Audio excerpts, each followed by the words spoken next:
movie notes on Gravity, 2013 film, 29 October 2024 viewing.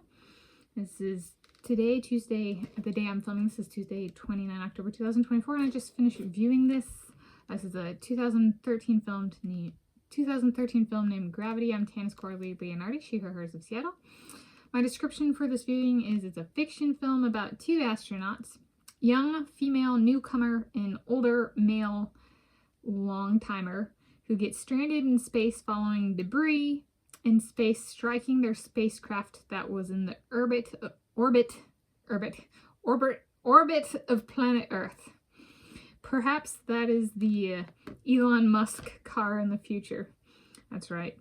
Being a billionaire, people put stuff out in space. That does it go that way in the future because of the stuff they put out there? Ooh.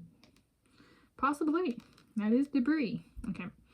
So, I thought it was a good film. I might give it a 5 out of 5 stars. It was about an hour and a half long.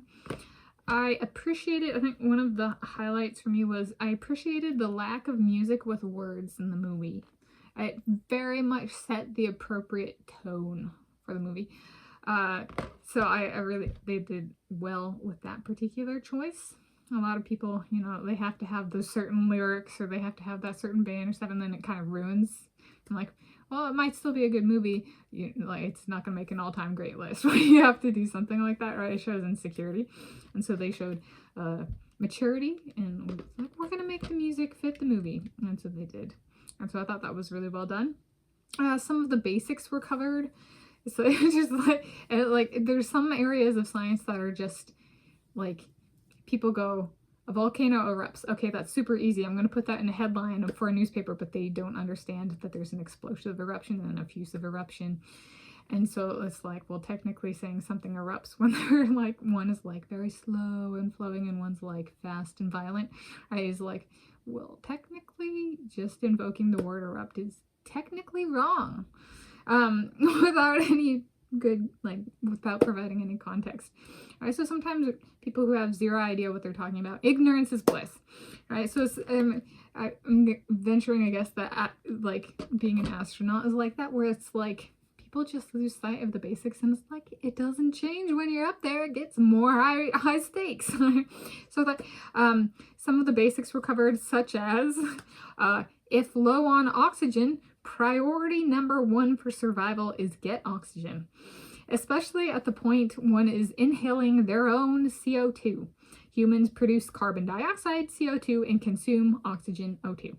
Right? So there's a sequence in this where it's about oxygen and making sure the astronauts get oxygen because they need oxygen to survive. If they're not, you know, surviving on their oxygen, there's no character for the movie, right? So there's just like, you know, like there's the tough part about being a scientist, you know, where it's just like, no, it's that basic. There's 2 types of eruptions. You need to be more specific if you want to get it right. But like people are just like, la-di-da-di-da-di-da-di-da. That's how stupid I can be, you know. So like at some points it's just like, ignorance is bliss behavior. And so I was like, I gotta bring that one up because like I might venture, I guess, astronauts get a little bit of that. And it's like basic human science, anatomical science. There we go. Something a few my other notes. If suspended in space / no gravity, why can't a person just swim for propulsion? I do not know the answer to that question. Does this movie address it / answer that question? That question is particularly... no, that's why like a lot of people put like space and swimming in the same pool. Right, a lot of astronauts train underwater or in swimming as part of their going to space.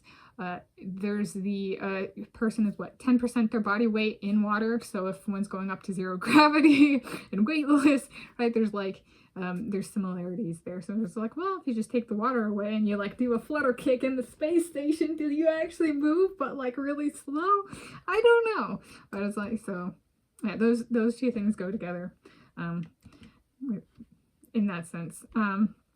Yeah, the next note, perhaps the biggest tell that current space travel stuff covered in the news is not real is that no accidents happen.